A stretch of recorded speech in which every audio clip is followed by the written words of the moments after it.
Reciban mi saludo más cordial en el Señor. Como les he indicado en las reuniones precedentes, en el día de hoy tenemos una conclusión de todo el Sermón de la Montaña y vamos a tratar de entrar en esa conclusión con un corazón muy bien dispuesto. La importancia de todos los dichos de Jesús, de todas sus enseñanzas en este gran sermón de los capítulos 5, 6 y 7 de San Mateo es absolutamente central. Es precisamente sobre esta doctrina sobre la cual se asientan las bases de lo que llamamos el reino de Dios. Esperamos, por supuesto, dar algunas nociones hoy que aclaren estas afirmaciones y, por supuesto, ayudarnos entre todos comprendiendo que, aunque son las principales bases, no son las únicas coordenadas para entender bien de qué se trata ese misterio del reino. Posteriormente vendrán las parábolas que, como ustedes recuerdan, todas se refieren al reino y todas nos dan amplias posibilidades de interpretación. Y en fin, la palabra de Dios seguirá siendo siempre tan fascinante, aunque aquí encontremos uno de sus centros más importantes. En este camino que hemos recorrido juntos, hemos visto poco a poco cómo nuestro Señor trabaja en nuestros corazones. Y eso es muy importante, porque precisamente la tarea que tiene la palabra de Dios, que es viva y eficaz, más penetrante que una espada de doble filo, como dice la carta a los Hebreos, es llegar hasta lo profundo de nuestros corazones y desde allí hacer purificación de todo aquello que tiene que cortarse con esa espada, que separarse de lo que de verdad pertenece a Dios y lo glorifica, y dejar allí sano lo que sirve para el reino. Esa es obra solo de Dios, pero la palabra que leemos, que meditamos, es su instrumento. Cuando uno de ustedes siente que hay frases de la Biblia que le llaman la atención, unas que de pronto le hacen observar un poco mejor a ver de qué se trata esto, otras que le dicen, pero no, eso tampoco tanto, o quizá algunas que le dicen, ay, yo quiero ser así. Todo eso es sentimientos que acompañan de verdad una acción que está realizando la palabra en nosotros. Así que los sentimientos podrían ser los más diversos. Por ejemplo, con la idea también del sermón de la montaña de poner la otra mejilla cuando nos abofetean en una, y la medio rebeldía que sale en el corazón, allí hay algo que examinar. La manera de orar con la palabra muchas veces depende de estos sentimientos que brotan cuando nos confrontamos con estas palabras. Y precisamente de eso que nos llama la atención, por un motivo o por el otro, podemos hacer peldaños de la escalera de la oración para poder alcanzar también una profundidad o una altura adecuadas. El Señor nos seguirá instruyendo con su palabra y con estos pocos preámbulos, lo que más quiero es ofrecerles a ustedes algunos elementos prácticos para que vayan asimilando hasta los estilos católicos de leer la Sagrada Biblia y de leerla con provecho, es decir, de leerla de manera orante, de leerla de tal forma que al impactarnos no se quede solo en el sentimiento, sino que por allí vaya a lo profundo del corazón y comencemos ese debate con Dios nuestro Señor, ¿por qué sí o por qué no poner la otra mejilla? ¿Por qué sí o por qué no orar con insistencia todos los días, con mucho afecto? ¿Por qué sí o por qué no usar el programa de las bienaventuranzas como nuestro programa personal de vida? Dichas estas cosas, creo que haya sido suficiente para que se reúnan todos los amigos que habitualmente se reúnen con nosotros en estas tardes de los miércoles. Doy gracias a las emisoras radiales y al canal Cristovisión que están transmitiendo también estas enseñanzas, Y por supuesto que trato de evitar siempre referencias temporales para que ellos puedan usar otros días. Hoy lo digo para que ustedes, los que están acompañándonos en vivo, se sientan muy acompañados de su pastor. Aquí estoy con ustedes, estoy compartiendo mi vida, estoy compartiendo la riqueza de Dios, que es de todos, que es de la iglesia, con todos ustedes, mis amigos, mis hermanos. Comencemos con una oración. En el nombre del Padre, y del Hijo, y del Espíritu Santo. Amén. Señor Jesucristo, Maestro bueno y fiel, que mostraste a todos los que te rodearon una autoridad absolutamente singular. Ayúdanos con los dones de tu Espíritu Santo para que podamos escuchar tu palabra con limpio corazón y para que seamos transformados por ella. Te pedimos esta gracia y te pedimos la de seguir caminando siempre junto a ti, ya que tú vives y reinas con el Padre en la unidad del Espíritu Santo y eres Dios por los siglos de los siglos. Amén. Hoy vamos a volver a leer las bienaventuranzas.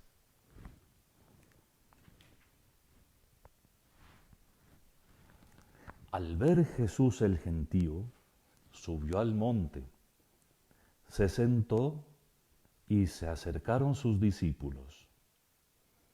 Y abriendo su boca, les enseñaba diciendo: Bienaventurados los pobres en el espíritu, porque de ellos es el reino de los cielos. Bienaventurados los que lloran, porque ellos serán consolados. Bienaventurados los mansos, porque ellos heredarán la tierra. Bienaventurados los que tienen hambre y sed de la justicia, porque ellos quedarán saciados. Bienaventurados los misericordiosos, porque ellos alcanzarán misericordia. Bienaventurados los limpios de corazón, porque ellos verán a Dios. Bienaventurados los que trabajan por la paz, porque ellos serán llamados hijos de Dios. Bienaventurados los perseguidos por causa de la justicia, porque de ellos es el reino de los cielos. Como les dije, desde cuando nos comenzamos a reunir para estudiar el Sermón de la Montaña, las bienaventuranzas son esas 8 por un recurso literario empleado por el autor que se llama inclusión, que incluye dentro de 2 frases idénticas o dentro de 2 conceptos prácticamente idénticos un texto. Y aquí es facilísimo de encontrar entre la primera bienaventuranza, que está en el versículo 3, bienaventurados los pobres en el espíritu, porque de ellos es el reino de los cielos, y la 8ª, que dice, bienaventurados los perseguidos por causa de la justicia, porque de ellos es el reino de los cielos. De tal manera que la misma frase, porque de ellos es el reino de los cielos, incluye todo lo que son este grupo de bienaventuranzas. También hemos dicho con ocasión de estas enseñanzas que estas no son las únicas bienaventuranzas de Jesús en el Evangelio, ni las únicas bienaventuranzas que hay en el Nuevo Testamento. De hecho, la bienaventuranza como género literario, es decir, como manera de expresar una enseñanza, un deseo, una verdad, es muy frecuente. Y casi que todos nosotros podríamos de vez en cuando usar una bienaventuranza, como cuando uno le dice a otro, dichoso usted, dichoso, dichosos los ojos, y cosas por el estilo. La bienaventuranza como género literario, como manera de decir algo, es algo realmente muy frecuente y hasta muy bien inscrito dentro de la naturaleza humana que desea cosas buenas a otros. En el caso de estas 8 bienaventuranzas, como veremos en esta conclusión del día de hoy, pues la bienaventuranza la expresa Jesús de aquellos que viven o hacen esto o aquello. Bienaventurados, dichosos los pobres, los que lloran, los mansos, los que tienen hambre y sed de justicia, los misericordiosos, los limpios de corazón, los que trabajan por la paz, los perseguidos por causa de la justicia. Bienaventurados, porque alcanzarán esto, porque heredarán aquello. Y sin embargo, esa bienaventuranza tiene su propia sede en el corazón de nuestro Señor Jesucristo. Él habla de su propia alegría también. Y esta es una de las conclusiones iniciales con las que vamos a comenzar, una de las conclusiones más importantes con las que queremos hoy terminar nuestra reflexión sobre el Sermón de la Montaña. Aquí y en todo el contenido del Sermón de la Montaña, Jesús habla desde su propio estado, es decir, desde aquello que lo caracteriza a Él, como lo que posteriormente descubrieron sus discípulos como el Hijo de Dios, como el que posee la plenitud de la divinidad, como el que vive en la bienaventuranza de la eternidad dichosa del cielo. Él quiso poner como entre paréntesis toda esa dicha para rescatarnos a nosotros del pecado, del mal y de la muerte, empleando el sufrimiento y la muerte que parecen nuestra más difícil experiencia y para redimirnos. Sin embargo, Él en ciertos momentos habla desde esa profundísima alegría que es propia y solo propia del Hijo de Dios. Bienaventurados los pobres en el espíritu, porque de ellos es el reino de los cielos. Bienaventurados los perseguidos por causa de la justicia, porque de ellos es el reino de los cielos. Y cuando Jesús dice esas frases, si nosotros entendemos lo paradójico, lo contradictorio que hay en ellas, entonces entendemos esto que acabo de decir de la alegría misteriosa, de la alegría de Dios que habita en Jesús. ¿Quién más sino Dios puede saber que los pobres, los que lloran, los mansos, los que tienen hambre y sed de justicia, son los verdaderos afortunados? ¿Quién más sino Él?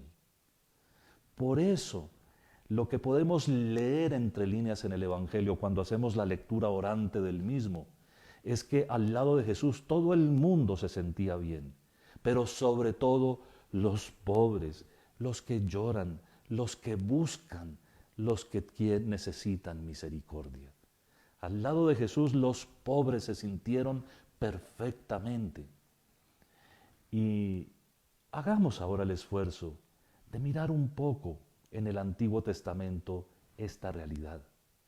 Para el Antiguo Testamento, con una ley de la retribución bastante compleja, pero en el fondo aparentemente de la experiencia cotidiana, lo que se llamaba bienaventurado, las bendiciones de Dios significaban riqueza, largos años y muchas otras cosas. Recuerdan a Job, el del libro sapiencial que reflexiona sobre esto.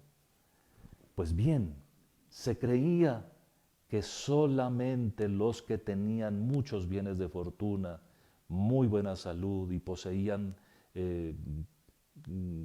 de todo, sobre todo larga vida, eran los bendecidos. La Biblia también tiene partes en las que cuestiona esto, pero nunca se había llegado a la claridad con la que nuestro Señor Jesucristo establece que es que nos estábamos equivocando.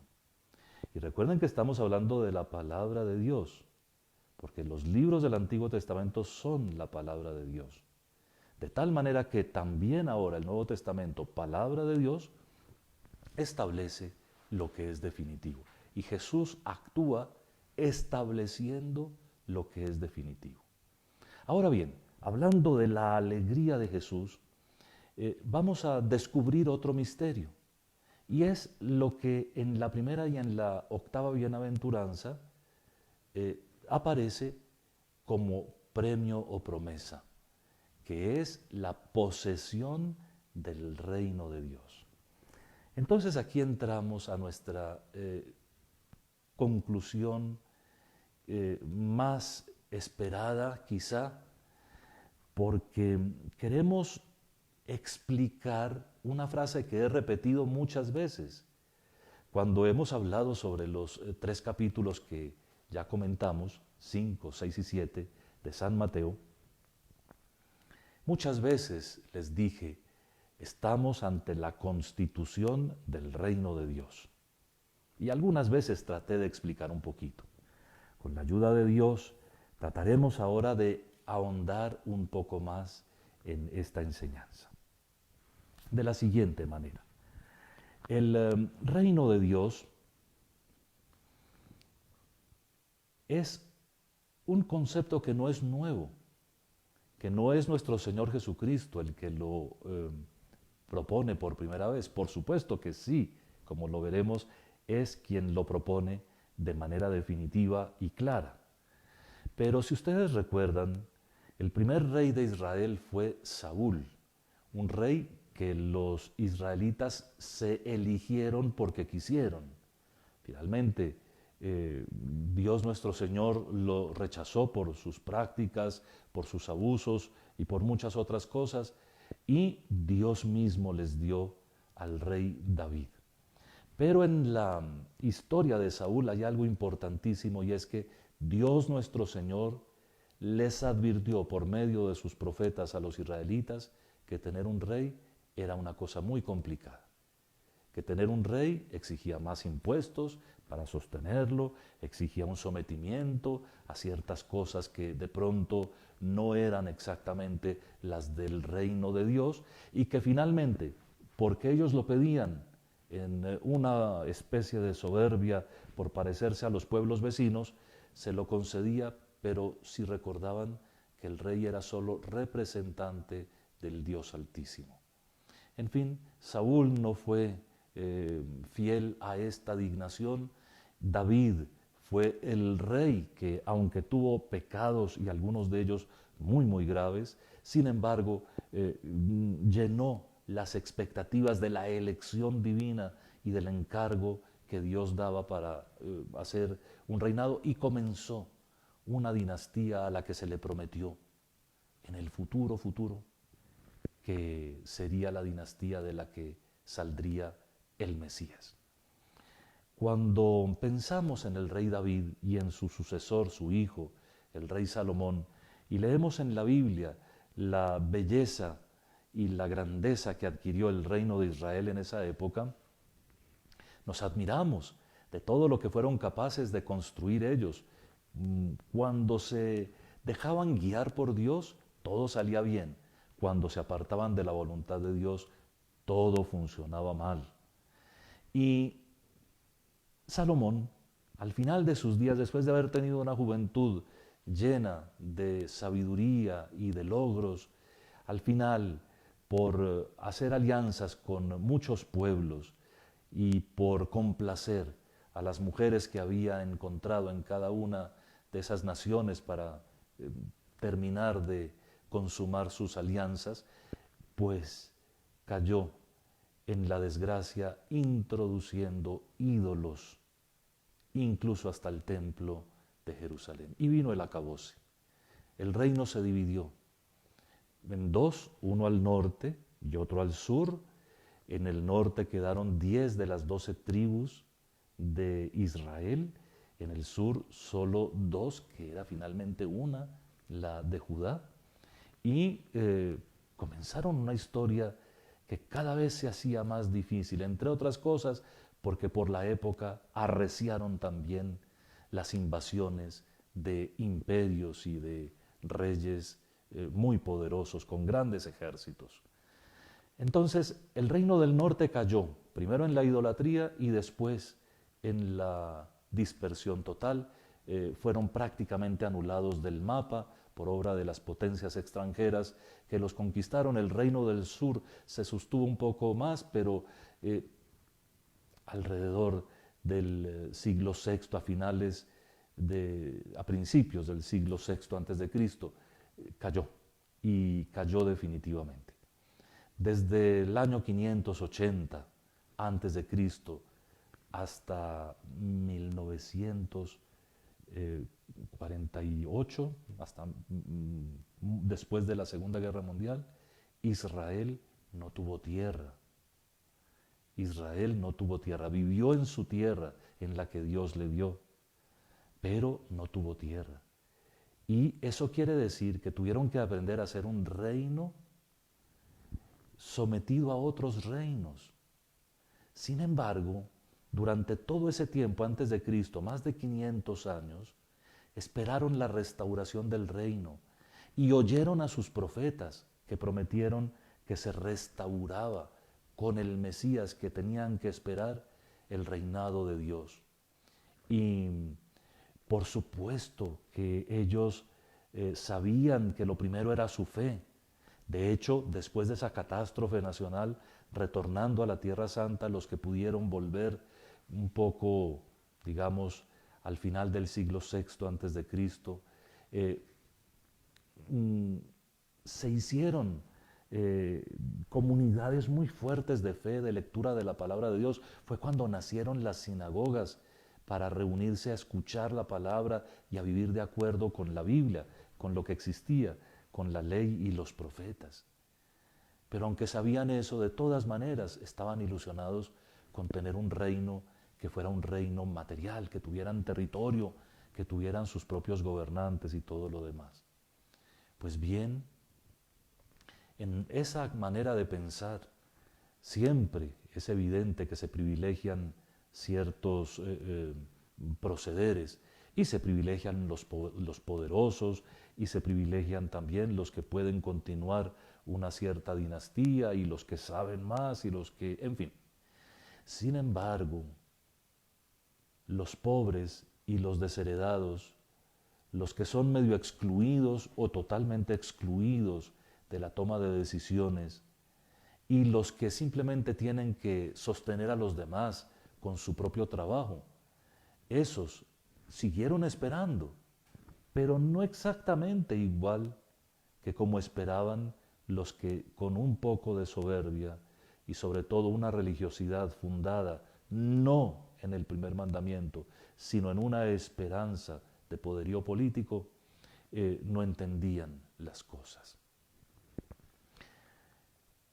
Llega entonces nuestro Señor Jesucristo, y como ustedes lo han oído en el Sermón de la Montaña, pues está construyendo una comunidad sin buscarlo, sin pretenderlo, hablando de Dios y hablando de Dios de la manera más sencilla posible, con parábolas, demostrándoles a todos que Él conoce a Dios.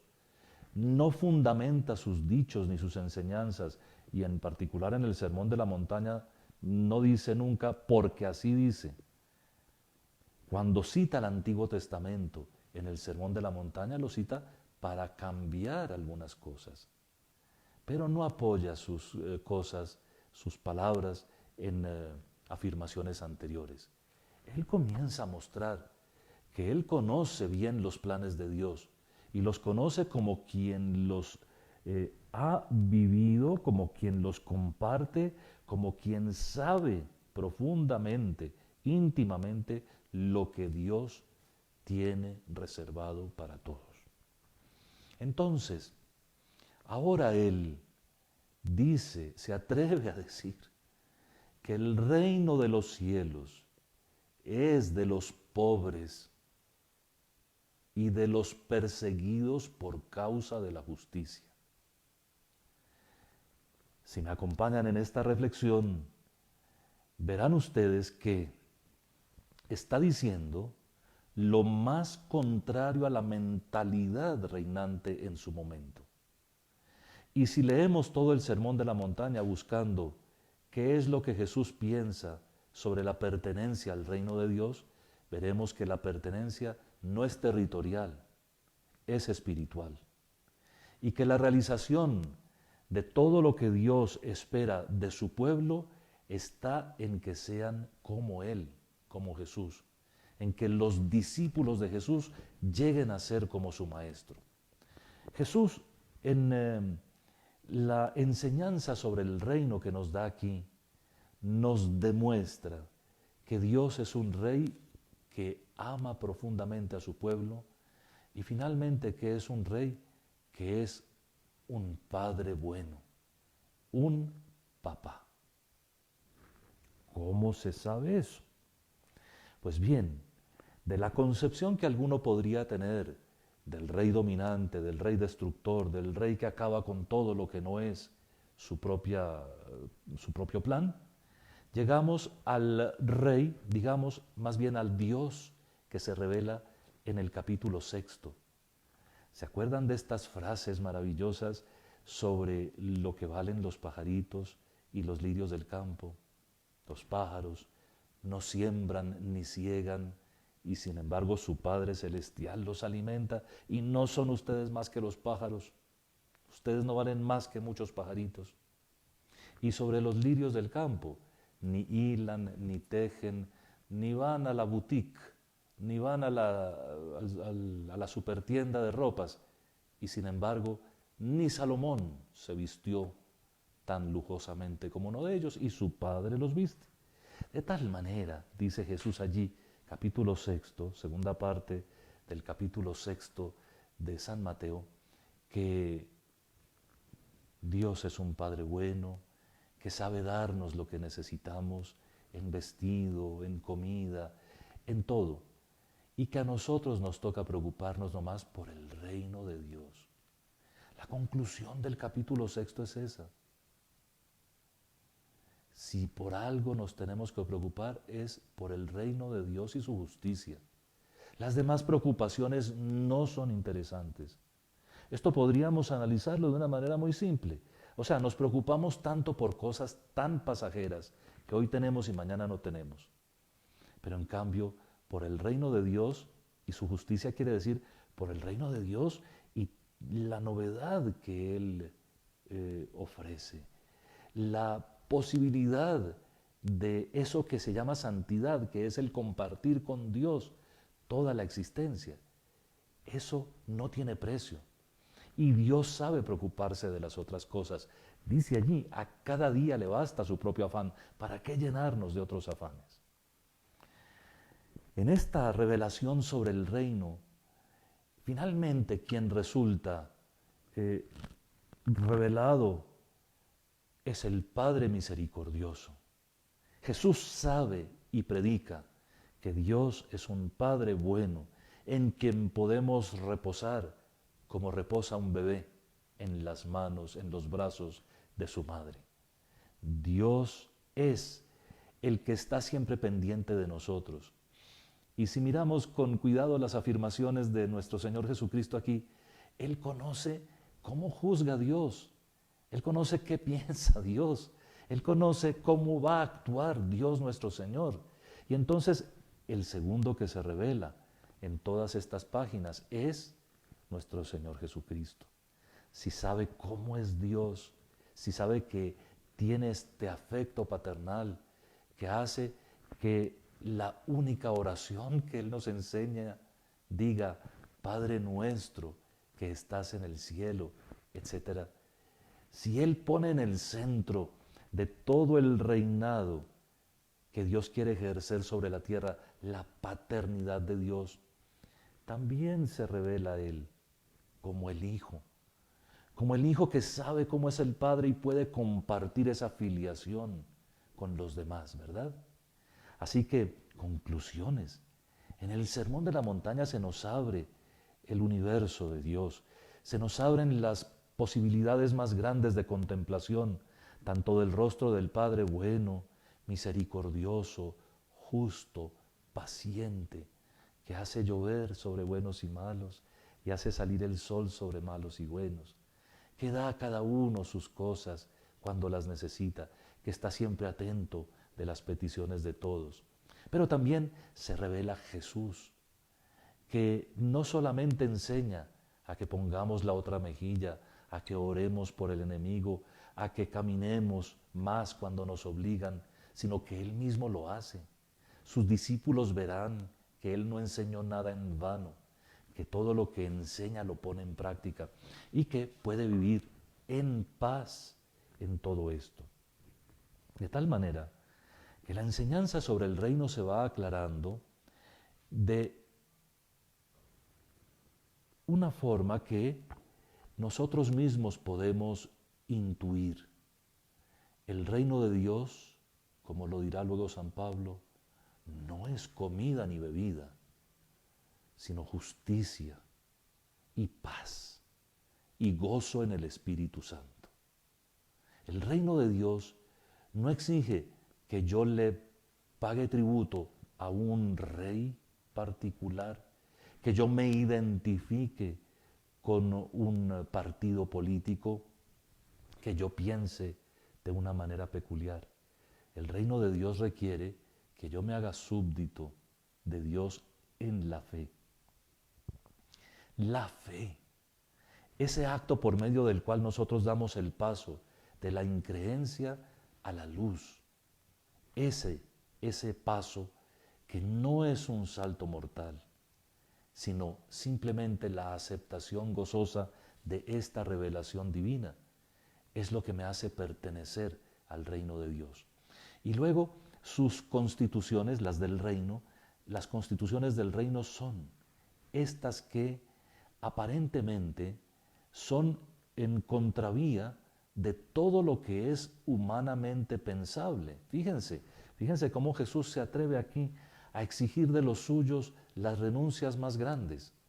Se atreve a pedirles lo que ya hemos dicho un par de veces, eso de no vengarse, poner la otra mejilla en vez de sacar una mano y devolver una cachetada con otra. En fin, nuestro Señor Jesucristo propone no admitir ni siquiera pensamientos deshonestos. ¿Se acuerdan la enseñanza sobre el sexto mandamiento? Cuando Jesús allí nos dice que no es solo no cometer adulterio, es ni siquiera mirar con malos deseos a otra persona. En esa pureza del corazón que Jesús exige y que además sanciona con la sexta bienaventuranza, limpios de corazón verán a Dios. En esa pureza, en ese reclamo de Jesús, exige de la humanidad lo máximo, porque confía en nosotros y porque Él ha hecho el camino primero que nosotros. Entonces las constituciones del reino son tales precisamente porque diseñan una manera de ser y una manera de pensar que son absolutamente universales, grandes, importantes y que por supuesto siguen a un rey, pero es Dios, no son reyes de la tierra, que por supuesto tienen una manera de pensar, que es la de Cristo, pero que es la manera de pensar de Dios y que admite a todo el mundo, que recibe a todas las personas, por supuesto, en algunos casos tratando de evangelizarlas. El mismo Señor nuestro, Jesucristo, lo hizo. Él no vino a dejar las cosas como estaban. Pero, atención, a esta pretensión de los antiguos de un reino que fuera también político y militar, que gozara de una paz estable como todos queremos en cualquier país del mundo. A eso responde nuestro Señor Jesucristo ofreciendo un reino que puede vivir en paz dentro de los conflictos más terribles y que sabe que es semilla del reino del mundo, es semilla de todos los reinos de la tierra si se dejan impregnar, si se dejan empapar por él. Es semilla de una vida nueva y es, como lo dirá luego una parábola preciosísima, fermento en la masa. El reino de Dios es aquello que hace crecer al mundo entero. Puede que pueda convivir con las situaciones más conflictivas que se puedan dar, pero no las deja iguales, porque las dinámicas del reino de Dios tocan las conciencias, tocan los corazones, y cuando los van tocando, van haciendo que se transformen. Y aunque la transformación sea progresiva, paulatina y a veces aparentemente lenta, de todas maneras es una transformación que va a llegar a donde Dios sabe y como Dios quiere. Nuestro Señor Jesucristo se atrevió con todo en el Sermón de la Montaña. Nosotros lo leemos con una gran calma, lo meditamos muy serenamente y está muy bien que lo hagamos así. Pero fíjense cómo Él toma las enseñanzas más solemnes del Antiguo Testamento, que son los 10 mandamientos, lo intocable. Si toda la palabra de Dios es dignísima y es única y es inamovible y es intocable por los seres humanos, ¿cómo es que viene con tanta seguridad nuestro Maestro y Señor a decir, bueno, ustedes oyeron que se dijo antes no matar, pero yo les digo, Él no pide permiso a la palabra de Dios para ajustarla y para hacerla más exigente? Porque ¿quién es Él? ¿Cuál es el rostro de Cristo que se está revelando aquí? Es que Él es Dios. Él puede intervenir la palabra porque Él sabe quién es y sabe quién es el Padre. Y así ajusta los mandamientos. Los hace en general más exigentes. Los hace en general más abiertos a la caridad fraterna. Con una altura que solamente se puede entender como participación en la misma naturaleza del Padre. Jesús habla de lo que sabe Dios, habla de lo que hace el Padre, de cómo juzga, de cómo piensa, de cómo condena. Nuestro Señor Jesucristo sabe las frases que se le pueden dirigir al Padre, las peticiones que Él más quiere escuchar, sabe aquello que nosotros como hijos necesitamos y de esta manera nos muestra que Él y el Padre son una sola cosa.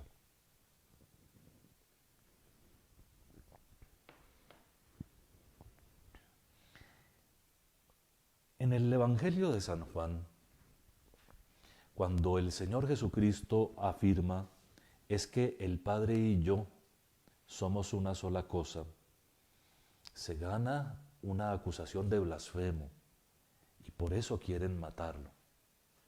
Pero si uno lee con cuidado el Sermón de la Montaña, el rostro que revela Jesús de sí mismo y el rostro que revela del Padre, dicen lo mismo. Dicen que Él es el único que conoce al Padre y que el Padre lo ha revelado a Él al mundo. Que son frases que encontramos en otras partes, pero que aquí se respiran y se viven en la práctica. La libertad con la que Jesús habla, la solemnidad sencilla, la claridad con que hace las cosas, la manera como organiza sus ideas, todo aquí habla de que estamos frente a una verdadera constitución, no política, pero una verdadera constitución o, digamos, regla de oro, regla de vida, regla suprema, quieren, carta magna de esta experiencia que es de fe y que es interior, pero que tiene una dimensión histórica innegable que es el reino de Dios. En todas las frases de Jesús, la preocupación porque el Padre sea reconocido como tal y porque se vea que Él es el enviado del Padre, revelará también una llamada fundamental a que nosotros nos queramos los unos a los otros. En la misma organización de las bienaventuranzas, que alguna vez les insinué, es que son 2 bloques de 4. Fíjense que las primeras 4 se parecen a las segundas 4, no solo en que la primera y la última terminan con la misma frase, sino en que las primeras 4 se refieren un poco más a la condición de las personas y las últimas 4 se refieren más a las relaciones de las personas.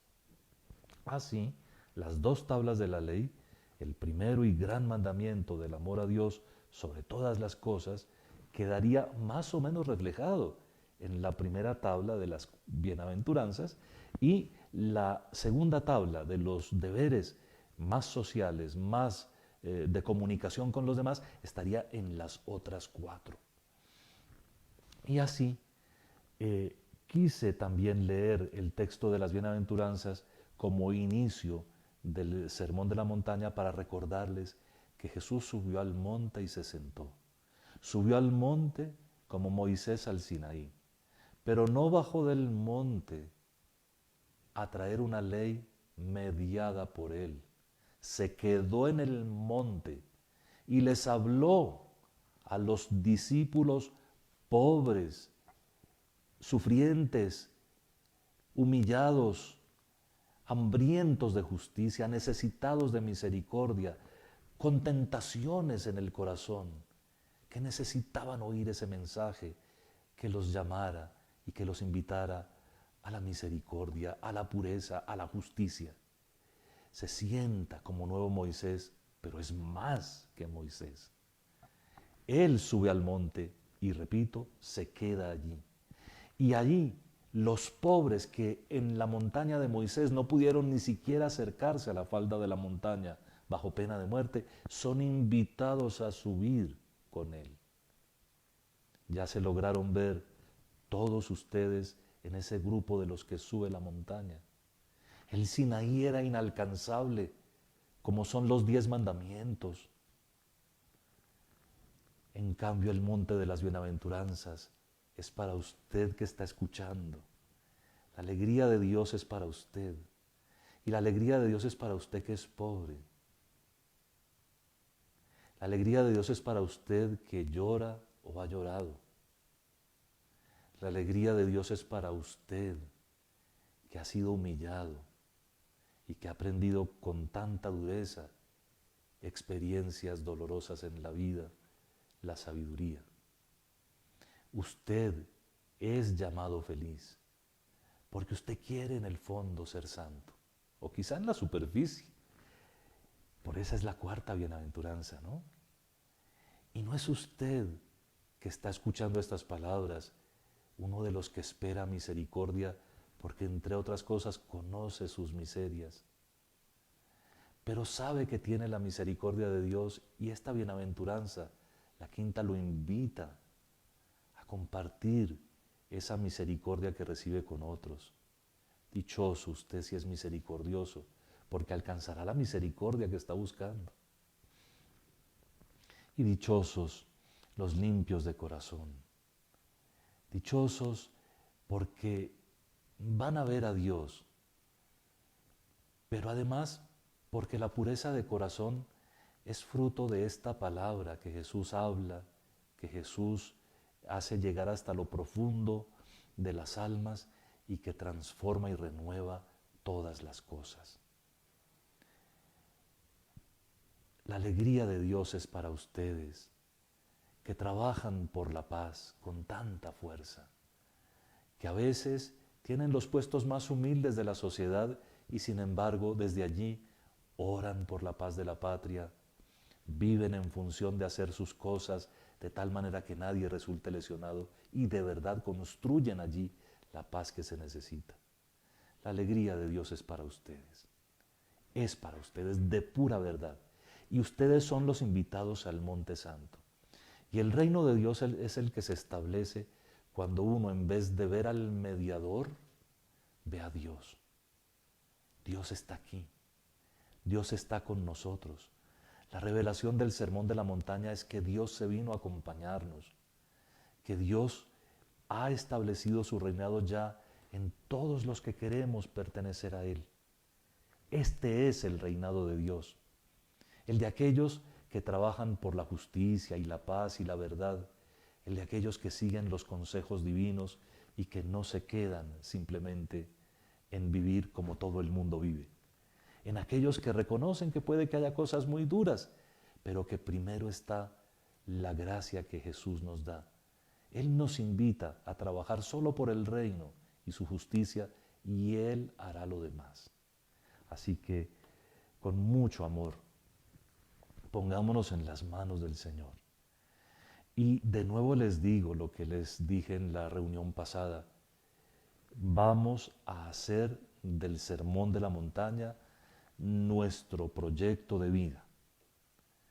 Y de verdad, vamos a leerlo y a releerlo, a ver qué no hemos aplicado, qué sí hemos aplicado y qué podemos aplicar mejor. En fin, que en la vida espiritual siempre hay campo para crecer y progresar. Y termino. Los santos de todos los tiempos y la sabiduría de la Iglesia han visto que,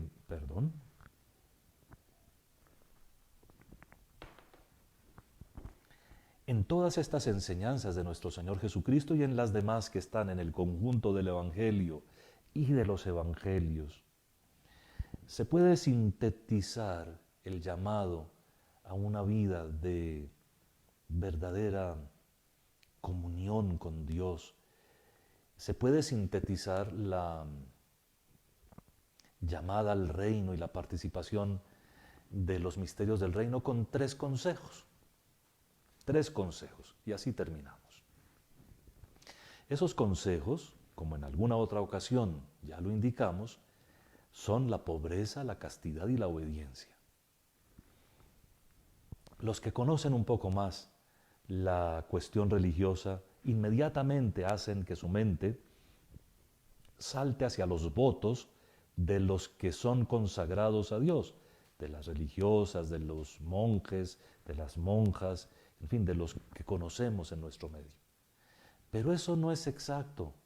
La pobreza, la castidad y la obediencia son consejos evangélicos, así se llaman. Sintetizan un poco todas estas enseñanzas, no nos suprimen la necesidad de leerlas, de meditarlas y de asimilarlas, pero las sintetizan de una manera vivencial y muy profunda.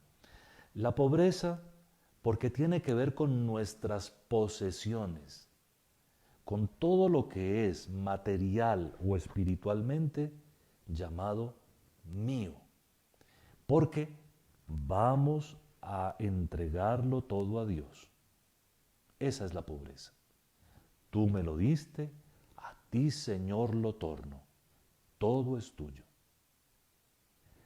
La castidad tiene que ver con nuestro cuerpo. Tiene que ver con preservar que el Nuevo Testamento define como templo del Espíritu Santo en la dignidad con la que Dios lo creó. El cuerpo humano dignísimo se usa solo para la gloria de Dios, porque así es de grande, así es de glorioso Dios y así merece el que plasmó con sus manos nuestro cuerpo, merece que nosotros lo entreguemos todo a Él. Castidad. Por la castidad evitamos usar nuestro cuerpo para la idolatría, para la búsqueda del placer por el placer o de nosotros mismos, que al final de cuentas uno no se busca el placer por agradar a otro, sino por agradarse uno. Y allí hay una gran falta de caridad con el otro, cuando no se busca el placer del otro. Y obediencia, que tiene que ver con nuestra libertad, es decir, con nuestras facultades internas y espirituales, nuestra inteligencia, que muchas veces tiene que hacer reverencia a Dios nuestro Señor, temer a Dios con el santo temor que lo ama y lo respeta, y conceder a Dios en su grandeza todo el honor que Él tiene, aunque no entienda todo. Y la voluntad, que se ordena solamente a la búsqueda del bien, puesta totalmente en la búsqueda de Dios, en la búsqueda del reino y su justicia. Pobreza, castidad y obediencia. Por supuesto que tenemos que vivir esos tres consejos evangélicos de acuerdo con nuestro estado de vida. Es decir, de una manera lo viven las monjitas, de otra manera lo tienen que vivir los sacerdotes y de otra manera lo tienen que vivir los laicos. El estado de vida determina cómo y hasta cuándo la consagración, por ejemplo, de la obediencia, cómo y hasta qué punto la pobreza, y por supuesto que en la castidad más o menos nos parecemos todos, salvo que la castidad de los laicos, si deciden permanecer como laicos, tiene dos formas. Mientras están solteros, es la abstinencia total de relaciones sexuales. Y cuando se casan, la castidad consiste en tener relaciones sexuales solo en el matrimonio. ¿Entendieron eso, verdad? La castidad en las religiosas y en los sacerdotes es clarísima, es la abstención total del placer sexual. Todo por amor de Dios, evidentemente. No porque no sean capaces, no porque no tengan todas las facultades completas, inclusive corporales, sino porque así lo hizo Jesús por la humanidad entera y así llama a algunos a ser como Él. Y los laicos, dos maneras. Mientras son solteros, mientras no han contraído matrimonio, tienen el deber sagrado de la continencia perfecta. Es decir, de evitar pensamientos, palabras ofensivas contra la pureza corporal y sobre todo actos sexuales. ¿Por qué? Por el bien de su propio cuerpo, por el crecimiento en toda la virtud. Y en el matrimonio no solamente es perfectamente lícito, sino querido por Dios, que haya la unión satisfactoria de la pareja, y allí la castidad es las relaciones solo dentro de la pareja. Entendidas estas pequeñas explicaciones sobre los estados de vida, volvemos a la conclusión de la conclusión. En los consejos evangélicos se reúnen un poco todas las formas de aconsejarnos de nuestro Señor Jesucristo para que tanto en la administración de nuestros bienes como en el respeto de nuestro cuerpo, usándolo solo para la gloria de Dios, como en el manejo de nuestra libertad, seamos totalmente de Dios. Y entonces entendimos ya lo que es ser del reino, pertenecer al reino de Dios, es tener todos los bienes en función del reino, tener todo el cuerpo en función del reino y tener toda el alma en función del reino. Entendido esto, Dios es verdaderamente Rey y Dios es Padre bueno, que está siempre con nosotros, que nos cuida, que nos quiere, que nos protege. Y en sus consejos y en las bienaventuranzas y en las obras de misericordia y en las enseñanzas sobre el comportamiento adecuado está el fundamento más precioso para que nuestra vida tenga la solidez que debe tener. Hay que construir, como concluíamos en la última reunión, como Dios lo espera, sobre la roca firme de esta palabra y de estas enseñanzas.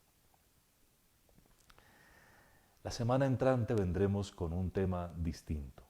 Desde ya les anticipo que se tiene que ver otra vez con el reinado de Dios, con el reinado de Cristo, pero precisamente porque el próximo domingo es la solemnidad de Cristo, Rey del Universo.